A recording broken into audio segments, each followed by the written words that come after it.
Hi, welcome to Parent Alienation is Child Abuse Unfiltered. Thank you all for being here today and welcome to the new subscribers. I thank you all and appreciate every single one of you. Thank you for joining me. If you haven't already liked and subscribed, I'd welcome you to do so. Hit that little ding-dong bell so you don't miss a notification whenever I upload a video. Today's discussion is going to be about recognizing narcissistic behaviour early in a relationship so you can run like hell. Recognizing a narcissistic's behaviour early in a relationship is vital and important, and it's knowing what to look for. Sometimes these behaviours could be a little subtle. They start out very subtle. They start out with making complaints over stupid things, or making it hard to go and visit your relatives or your parents. Usually that's the first one. Whenever there's a wanting to go over and visit your mum and dad, the narcissist usually makes up some excuse why they don't want to go. This is a huge red flag, because everybody should be allowed to go and see their own parents. And if it becomes an issue in a relationship that when you want to go and see your parent, that it causes an argument or some sort of hostility, then that's a red flag. You need to keep an eye open for that. Because if you give in to a narcissist on small things, like not wanting to see your parent, or let's just go tomorrow, or we'll just go next week, I don't feel like it today. Whatever their excuse is, it's just stopping you from going to see your parent, because they don't want you to go over by themselves. No, you can't go and visit your parents on your own because they're worried you might talk about them. Narcissistic people are very insecure. I'll do a video about narcissistics. What I reckon narcissistic behaviour is stemming from. A lot of it's insecurity in their own selves, but we'll cover that in another video. These people don't like to be felt like people are talking about them, so they want to keep their victim close as they can, so that there's no chance of these people explaining or talking about that any narcissistic behaviour they may be experiencing. Why didn't you go shopping the other day? I wasn't allowed to. They didn't give me any money to go. We didn't have enough money to pay for me to go out to the shops. How come you didn't come and visit last week when everybody else came over for a visit? George wasn't feeling very well, and he didn't want to come over. Or Marcy didn't want to come visit this weekend. She said, we'll come over next weekend though. These are little tricks that they start. And once you allow them to start manipulating your visits to your parents or to your friends or your relatives, you're opening the gateway for them to do it all the time. That's just how it starts. The first time you give in to them, you've opened the door for them to start controlling you more. You need to put a stop to that early on in your relationship. If you want to go and see your mother or your father, and your partner, the narcissistic partner, be it mother, be it the father, well, not mother and father, it's a relationship.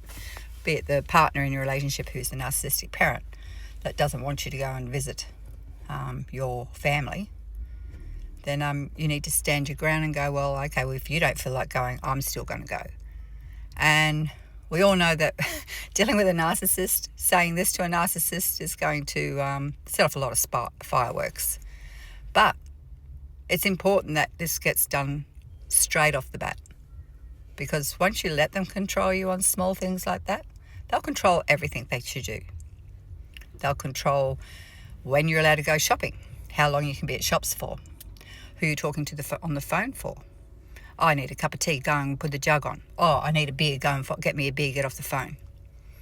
You've really got to kick it in the butt before it gets a hold on everything, because that's how they wiggle their way in. They start small, and once you give in and go, oh, okay, well, they were sick, we'll go next weekend. Next weekend and comes another excuse. Oh, no, I don't want to go. Well, what about if we go next weekend after this one? It'll just drag. And suddenly, before you know it, it's going to be months before you get to catch up with your family. Most family has get-togethers around birthdays, Easter, Christmas. We spoke before about the family get-togethers, and this can be quite complicated for a partner of a narcissistic person, because my experiences with narcissistic parents, they like to be parents, not parents, people. They want to be the centre of attention. They want the the whole world to revolve around them. I've had narcissistic people that have gone to visit and get sulky. They turn into children. They get sulky. Oh, so-and-so didn't talk to me very long. Oh, no one even looked at me today. Oh, I was in there all day and no one talked to me. And I think everybody hates me. Mind you, if it's a family gathering and there's a lot of people around, you can't focus your attention on one particular person because that particular person feels like they're the centre of the world. Doesn't work that way. These people seem to think that it does. So you need to knock it in the butt. Whether you have an argument with this person or not, take it as a red flag if you do. Because if they're arguing over you wanting to see your family, then that is a huge red flag. And that will just open, like I said, the gateway to more manipulation, more control. And you don't let people control you. A relationship isn't about being in control of another person. My view of a relationship is it's a 50-50 thing. You do as much as a way to keep that other person happy, and that other person should be doing as much to keep you happy too. And if you're in a relationship where it's a one-sided relationship, where you're spending all your time keeping one person happy and forgetting yourself, then you're robbing yourself of your own happiness, and that's terribly sad. If someone really loves you, they want you to be happy too. They want you to experience life. They want you to feel joy. They don't want you to feel anxious about wanting to do something. You definitely shouldn't have to ask permission to do something. Shouldn't have to ask permission to go and visit your family. Shouldn't have to ask permission, is it all right to go to the shop right now? Shouldn't have to ask permission to get some extra money to buy food for the family. These are all methods of control. These are all things that narcissistic people do as a way to get the hooks in you. And the quicker you give in to them, the deeper their hooks are. And once their hooks are in, it's really hard to get out of that. And then along comes children. And their manipulated narcissistic parent that they turn in to be will manipulate you around the child. Now, most people don't have experience when it comes to having a new child in their house. It's a learning experience for both people, most times. Unless you've been put into a relationship where there's already children present in the relationship, be it the mother, be it the father, but already there's children in this relationship. This can be quite tricky to navigate because we'll go hypothetically a mother. Mothers most times are very nurturing and caring, and they want to take on that role of a mother and look after the child.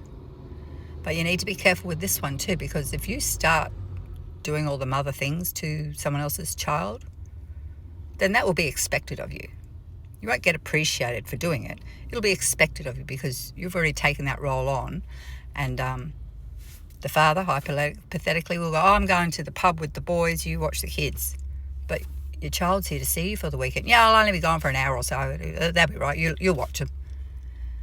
So then you become a mother not just to your own child, you become a mother to somebody else's child. And this is okay as long as everything's going fine.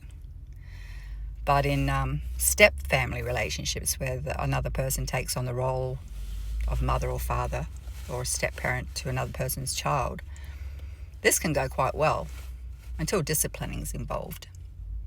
Now, disciplining around someone else's child, I don't believe anyone should discipline someone else's child. That is solely up to the person who is the mother or father of that child. But unfortunately, that doesn't work that way either. Sometimes these children can be resentful or spiteful because another person's moved into where their mother or father should be in their mind. And sometimes they have a narcissistic parent telling them to go over there and be as naughty as you want. You don't have to listen to what they tell you. You don't have to do what you're told. Make life hell for that person, be it the mother or be the stepfather, whoever it was that's moved into the new position in the house. This gets told. I've heard many times children being told, go over there and misbehave. Go over there and you don't have to do what you're told. You just be good here and you can do whatever you want over there. And these kids, because kids don't know any different, believe this is okay to do. They believe what they're told. So it's very hard to care for someone else's child on an even keel. You need to start that right from word go. Be there, be loving, supportive if you're a mother, because like I said, mothers are very nurturing and caring most times anyway, and are quite willing to comfort a child if they're upset, or comfort and look after a child, and do all the stuff that a mother's supposed to do. There's quite a lot of fathers out there that do this too. There's quite a lot of wonderful fathers out there that will take on someone else's child and look after them as their own. Again, you have to be careful if you're a man and you're in this position where you've stepped into a father role in the family where there's other children present already. Again, this can work wonderfully when things go well. But again, when disciplining comes involved, that's when things turn. These kids can come quite disrespectful, can throw horrible things at you and say terrible things that can be quite hurtful, especially when you spent a lot of time doing all the right things and teaching them to ride a bike or playing football in the yard with them, and taking them out on outings and just doing family things with them. And then the child hypothetically does something wrong and gets chastised for their troubles. Well, then you get thrown in your face, well, you're not my father, you don't get to tell me what to do, or you're not my mother, I've been told I don't have to listen to what you tell me. And they call them names, and then the disrespect starts. And while you try to keep the peace at the house with these children, they go back and tell their other parent, and they probably get a pat on the back. Oh, well done, darling. I'm glad you did that. You don't have to listen to anything they say. He's not your mother. He's not your father. Or she's not your mother. You don't have to listen to what they tell you. Well done. So these kids are fed misbehaving conduct is okay by a narcissistic parent, when the other one, who's not the narcissistic parent, is trying to do what they can to keep the peace and keep things smooth for everybody. So it's important when you get into a relationship that you don't take on the role of mother or father to somebody else's children. You can be a good friend. That is a good place to start. Be an advisor. Advise them on situations. Advise them if something's not right. You don't have a right to discipline someone else's child. But in the same aspect, you don't have to put up with them being verbally abusive to you. And if your partner that you're with now is supportive of you, this partner will pull these children up on their behaviour. Again, in this world of parent alienation, sometimes these parents won't say anything. They'll just let it ride, because if they say anything, then the narcissistic parent gets the shits, and most likely the child will be sick next week and won't be allowed to come for a visit. Or it could be 2 visits in a row that they're sick. These are the mind games they like to play with you if you don't play ball with them. Like I've said before, the narcissistic parent, be whoever it is, the mother or the father, think that they're all in power and control, and that they get the rights to say who does what and who's allowed to see what. And they lie not just to the parent, they'll lie to the child. Oh, you can't go and see your dad this weekend. Oh, he's sick. Or you can't go and see your mother this weekend. She's not feeling very well. She rang me before and told me you can't come over. Both lies. Child doesn't know that though. Or they'll spin it around and go, oh, to the child, I'm sorry, you can't go and see Daddy this weekend. Daddy said that they're going out and you can't come, that they're doing something else. So they twist it around and make the child dislike the father or the mother. Works both sides. I have said before about this channel is specifically aimed at narcissistic parents that think they own the world, and that the world should revolve around them, and that this channel is here to explain the damage and repercussions of this behaviour on a child.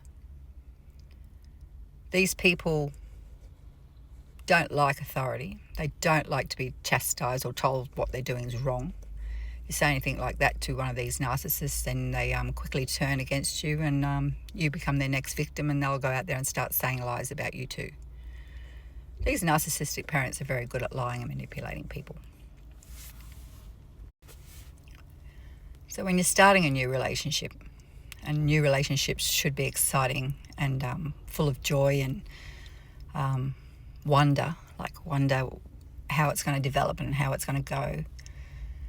And sometimes in relationships, one person's more involved in the relationship than another person's involved in it.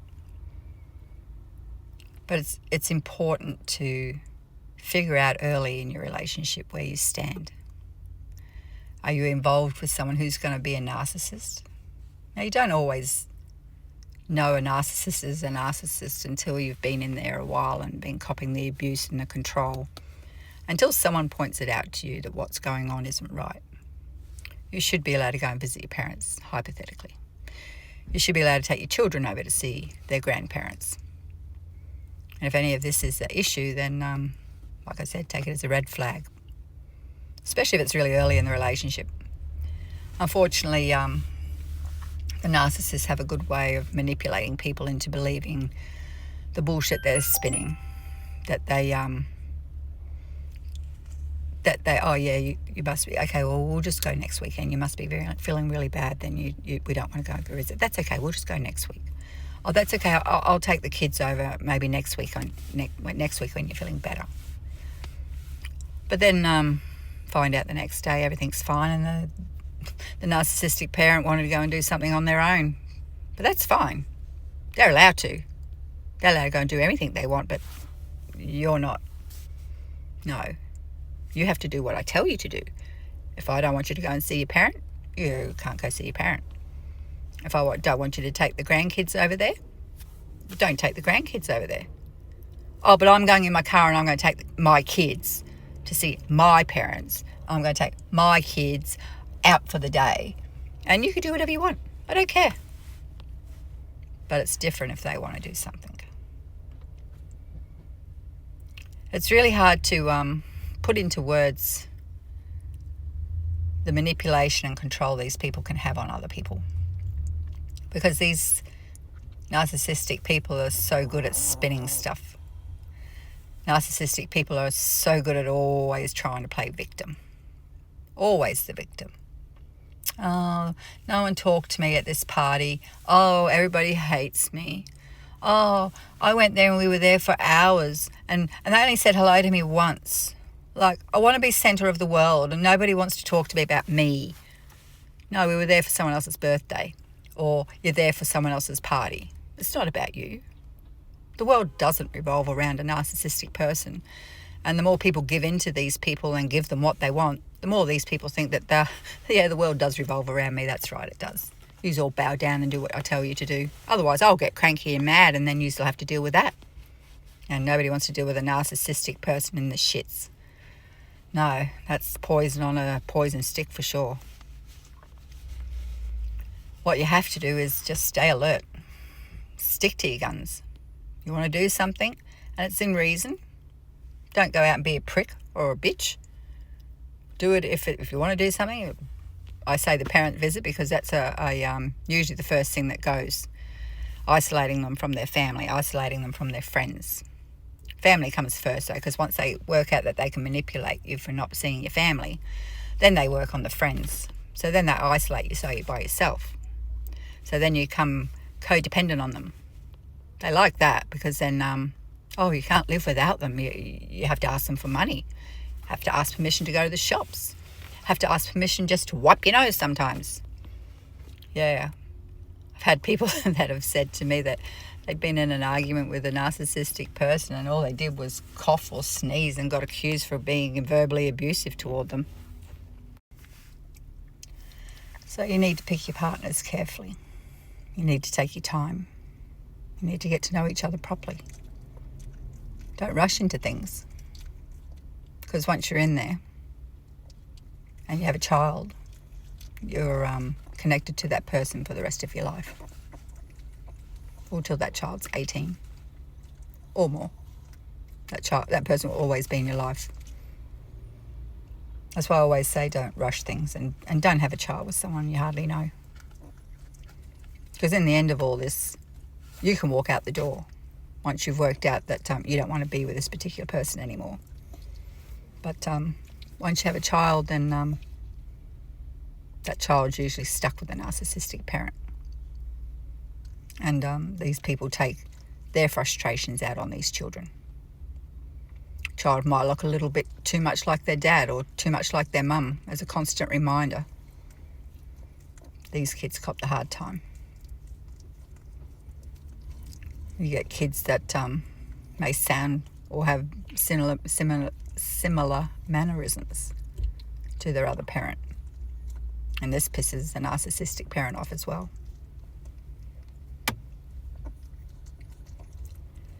It's as I've said before, it's really sad for the children that get stuck in these positions. And it all comes down to the same thing. It all comes down to rushing into a relationship, rushing in to have a child. Sometimes they'll rush in to have a child to save the relationship. That doesn't work. Don't ever do that. Don't ever have a child to save a relationship. Because if the relationship was broken before the child come along, it's going to be in pieces once the child's born. Because a child takes your time 24/7 until they're old enough to start looking after themselves a bit. Probably 5, 6, 7, when you can back off a little bit with them. But until then, they need constant visual supervision. They need feeding. They need nurturing, education. Start education early, reading, counting, colours. That doesn't happen anymore. Everybody leaves that up to the kindies to do, and there's a lot of kids going to school that don't know their colours, don't know how to count to 10, don't know how to do drawings and shapes, and a lot of kids' education's going backwards because too many people out there worry about themselves and not their child. Having a child is a gift. Having a child is a blessing beyond comprehension. You get to shape that child. You get to make that child a productive member of society, a caring, loving, nurturing person that cares about people around them. You make that child strong. You make that child confident in themselves, where they don't have to be manipulated, where they can't be victimized as easily as someone who is a little more sheltered. Raise strong, healthy kids. I have 5 children, and each of my children have their own personalities. But my children are confident, they're happy, they're good members of society. But each has had their own issues and their own challenges in their lives. And as a mother, then all you can do is be supportive, be there, be an advisor. But these kids go out and they make their own way in the world. And you just hope that you've installed enough knowledge into them about the ways of the world to not be manipulated quite so easily. A lot of kids get hooked up into bad relationships usually when they're younger, because they're wanting to fit in. And you get people that'll just whisper sweet bullshit in their ears, be it the girl or be it a guy, because there's no gender difference in that either. They manipulate even in teenage years. That you whisper a few sweet nothings into somebody's ear who's feeling a little insecure about themselves or a little insecure about the way they look. This person can easily fall into a narcissistic's trap. And I've known a couple that have. But they've learnt from that. And that's everything is a learning lesson. It's how you learn from it and how you go forth with what you've learnt. Do you become a narcissist because you've had to deal with a narcissist? No, you don't. You don't stoop to that level. You know yourself what a narcissist have done to you and how much that's hurt. Why would you want to inflict that on somebody else? You be supportive and caring. Not enough care in the world. But you don't take bullshit at the same time. You don't let people walk over you. You don't let people manipulate what you want to do, what you want to say. It took a long time for me to get from where I was to where I am. As a victim of child abuse and a split family when I was younger, and the abuse that was inflicted on me. I once was a shy, quiet girl that wouldn't look people in the eye, kept my head down on the ground, kept walking and watching where my feet would go. But over years and over time, and having my own children made me rise above that. Watching my own children struggle with narcissistic partners and the heartache that they've had to go through has now turned me into this. I feel that I am strong, confident, don't put up with any bullshit anymore. And I certainly won't sit back and allow narcissistic people out there to go on continuing to wreck people's lives, go on continuing to destroy children's futures from their own spiteful, selfish needs. Why?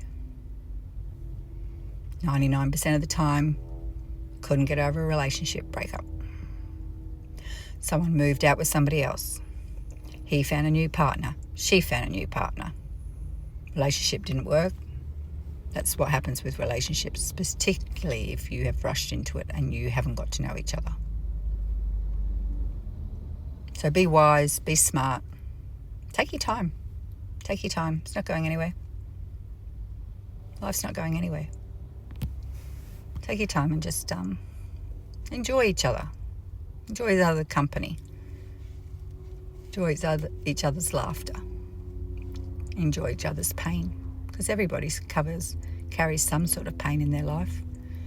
A lot of people have gone through traumatic childhoods, and that carries into their adult years.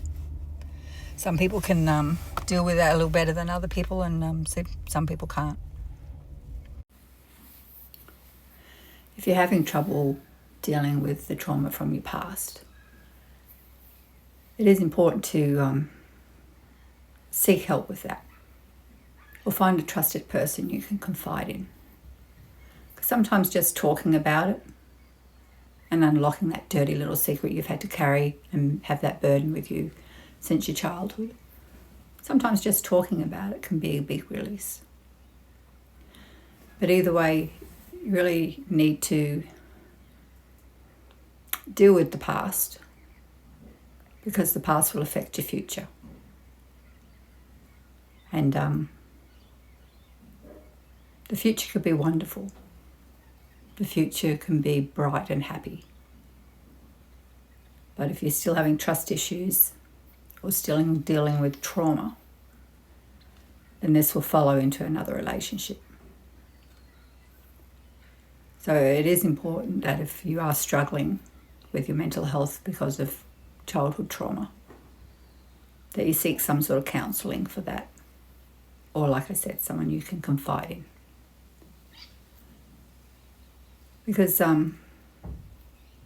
it can cause a lot of trust issues, can cause a lot of self-hate, because these people usually blame themselves, like, why did I allow this to happen to me? Why did I not stand up for myself? The thing is, when you're a 5 or 6 year old kid, you don't get to stand up for yourself. And by the time you're strong enough and old enough to do that, the damage has already been done. All you can do is,